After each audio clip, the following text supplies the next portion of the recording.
What'd you miss? Today, the House Tax Writing Committee is entering its second day of work to hammer out the details of the GOP tax cut plan. Here to talk about the latest negotiations is Illinois Congressman and the chairman of the House Ways and Means Tax Policy Subcommittee.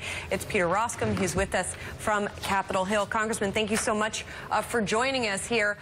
So, the latest on the progress of this tax bill and sort of what's most significant to you that has happened over the course of the day? So what's most significant, I think, is that you're having a robust, dynamic, good debate in public, a lot of feedback and a lot of input all the way around. Yesterday, the Ways and Means Committee took up this bill. It's known as a markup process, and the bottom line is it's slow and it's deliberative. So now many Democrats are offering amendments. They're being considered and evaluated, and this is the nature of this process. But what I think is important is the process is moving forward, and this is the first time that you've seen something this significant in a few decades of this magnitude as it relates to tax policy. So it's on track to try and get these tax plans and particularly tax relief in place by the end of the year.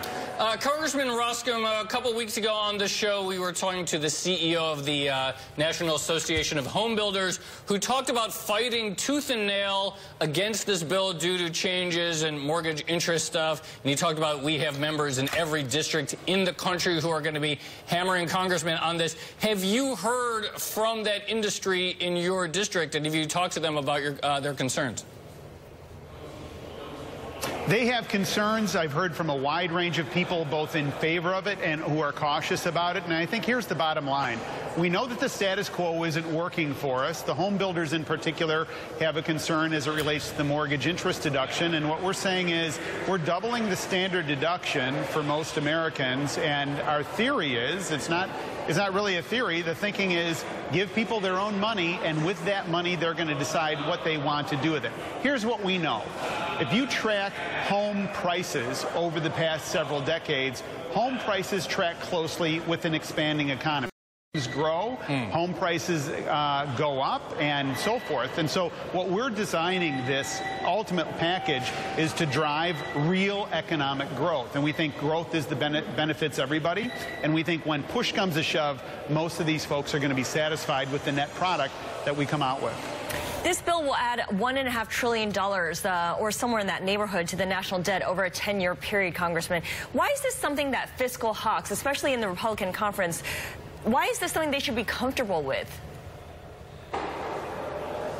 Well, to your point, there's no level of comfort when it comes to taking on debt, but we do take on debt in our personal lives, and businesses take on debt, and we look at debt as a tool, and it's a tool to be used with an end game. And so in this, you're absolutely right. We've said, look, we're going to take on this debt, but here's what we get for this debt.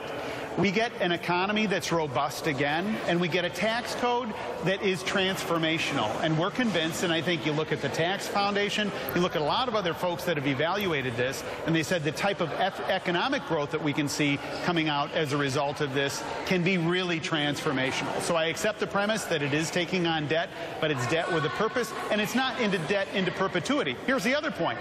If all we do is say, well, look, let's just stick with the status quo and rub our hands and moan and groan, ultimately, that's not going to get us out of where we are. We need growth to really deal with this debt question.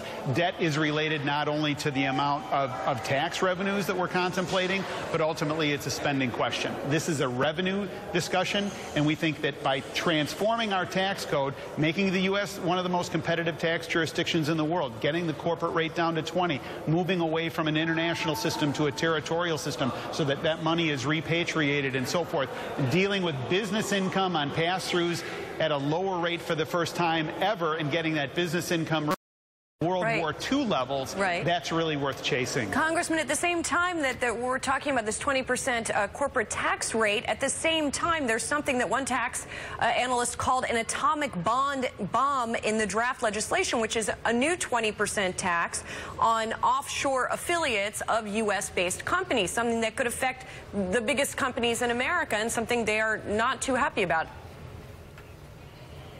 Okay, I've heard a lot of hyperbole over the past couple of weeks. Atomic bomb, I mean, God bless them. So here's the point. We want to move to a territorial system. Most people agree with that. If you move to a territorial system and we don't do the border adjustment tax, which we're not proposing anymore, and you don't do that, then we've got to come up with some remedy that will keep companies from putting their intellectual property offshore to a low-tax jurisdiction and not pay any taxes. You would actually exacerbate the base erosion problem. What we've proposed is a remedy, and my view is we'll continue to get feedback on it. If people don't like the proposal, then it's incumbent upon proponents of a territorial system to come and say, here's how we fix the base erosion problem. I think most folks are really interested, but the notion of saying let's move to a territorial system and not deal with base erosion, that's unsatisfactory. That's just not good enough. All right, Congressman Peter Rokam of Illinois, thank you so much for your time. Snap